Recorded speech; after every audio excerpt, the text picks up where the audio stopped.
सुरेश अपने गांव से दूर शिखरपुर शहर में अपना छोटा मोटा कारोबार करता था। कई बार उसको अपना काम धंधा निपटाने में लेट हो जाती थी, इसलिए वह देर रात को अपने मकान पर लौटता था। एक दिन की बात है, वह अपना काम निपटा कर लौट रहा था।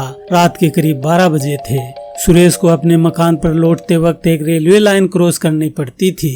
जैसे ही उसने रेलवे लाइन क्रॉस की, उसे एक बिना सर की परछाई दिखाई दी।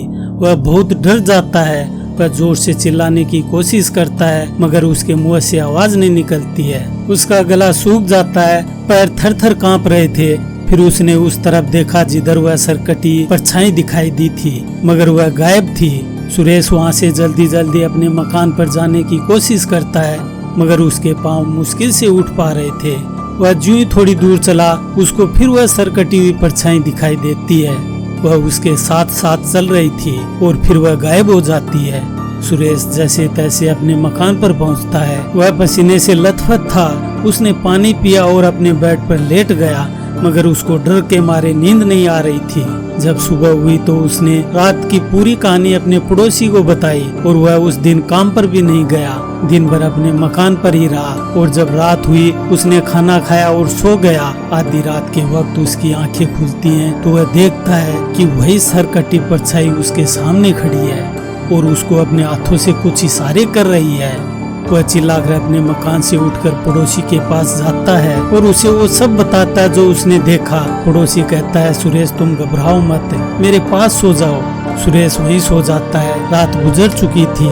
सुरेश अपने काम पर जाने से भी डरने लग जाता है। वह उस दिन भी काम पर नहीं जाता है। दिन जैसे जैसे ढलने लग जाता है, सुरेश की धड़कन वैसे वैसे बढ़ने लग जाती है। सुरेश का पड़ोसी कहता है, आज रात तुम मेरे घर पर ही सो जाना, डरने की कोई बात नहीं है। सुरेश अपने पड़ोसी के घर पर ही सो जाता है और जैसे आधी रात का वक्त हुआ, वह परछाई सुरेश को सपने में दिखाई देती है और उसकी आंखें खुलती है तो सचमुच में ही वह सरकटी परछाई उसके सामने खड़ी थी और कुछ इशारे कर रही थी। सुरेश जोर जोर से चिल्लाता है तो उसका पड़ोसी भी जाग जाता है और सुरेश से पूछता है, क्या हुआ?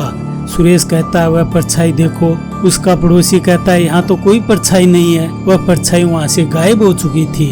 सुरेश कहता है, अभी तो यहीं पर थी। सुरेश का पड़ोसी उसका हौसला बढ़ाता है और कहता है, सुरेश ऐसा कुछ नहीं है, बस ये तुम्हारा सब वहम है, तुम्हारी तबीयत ठीक नहीं है। तुम ऐसा करो, कल सुबह तुम अपने गांव चले जाना और कुछ दिन वहाँ आराम से बिताकर आ जाना, सब कुछ ठीक हो जाएगा। सुरेश सुबह उठकर अपने गांव के लिए निकल पड़ता है। शाम को अपने घर पहुंच जाता है, मगर अपने साथ जो हो रहा था वह अपने घर वालों को नहीं बताता है। रात हो चुकी थी। सुरेश अपने आप को बेहतर महसूस कर रहा था। सुरेश अपने कमरे में जाकर सो जाता है। जैसे आधी रात का वक्त हुआ, सुरेश की आंखें खुलती हैं तो वह जोर जोर से चिल्लाने लग जाता है। उसने देखा कि एक मुंडी यानी धड़ से कटा हुआ सर उसको देख रहा था और वह मुंडी कुछ बोल पाती उससे पहले ही उसके घर वाले सुरेश के पास आ जाते हैं और सुरेश से पूछते हैं, क्या हुआ, तुम इतने डरे हुए क्यों हो? सुरेश अपने पसीने पोंछते हुए कहता है, कुछ नहीं हुआ, ऐसे ही कोई डरावना सपना देख लिया, आप लोग सो जाओ।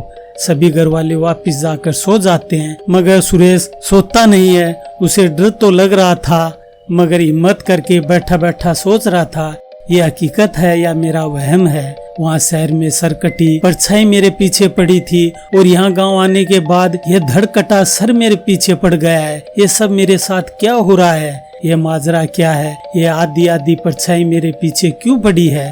सुबह हुई तो सुरेश अपना मन हल्का करने बाहर घूमने चला जाता है, मगर उसके साथ जो हो रहा था उसको वह भुला नहीं पा रहा था। दिन बीत गया, रात हो गई। सुरेश सोने की कोशिश कर रहा था, मगर उसको नींद नहीं आ रही थी। जैसे ही आधी रात का वक्त हुआ, सुरेश को वह कटा हुआ सर फिर दिखाई देता है। सुरेश घबरा जाता है। वह मन ही मन सोचता है, शहर में था तो धड़ परेशान कर रहा था, गांव आया तो ये सर मुझे परेशान करने लगा। इतने में ही वह कटा हुआ सर बोलता है, सुरेश तुम घबराओ मत, मैं तुम्हारा कुछ नहीं बिगाड़ूंगा, बस मुझे तुमसे मदद चाहिए, तुम मुझ पर थोड़ी दया करो, ये तुम्हारा मुझ पर बहुत बड़ा उपकार होगा।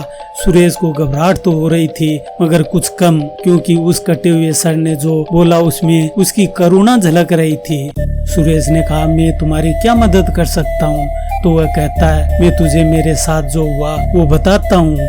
मेरा नाम शशि है। मैं एक दिन रेलवे लाइन क्रॉस कर रहा था मैंने मेरे कानों पर हेडफोन लगा रखा था और मोबाइल चला रखा था कि अचानक ट्रेन आ गई और मुझे उसकी आवाज सुनाई नहीं दी और मेरी ट्रेन से कटकर मृत्यु हो गई।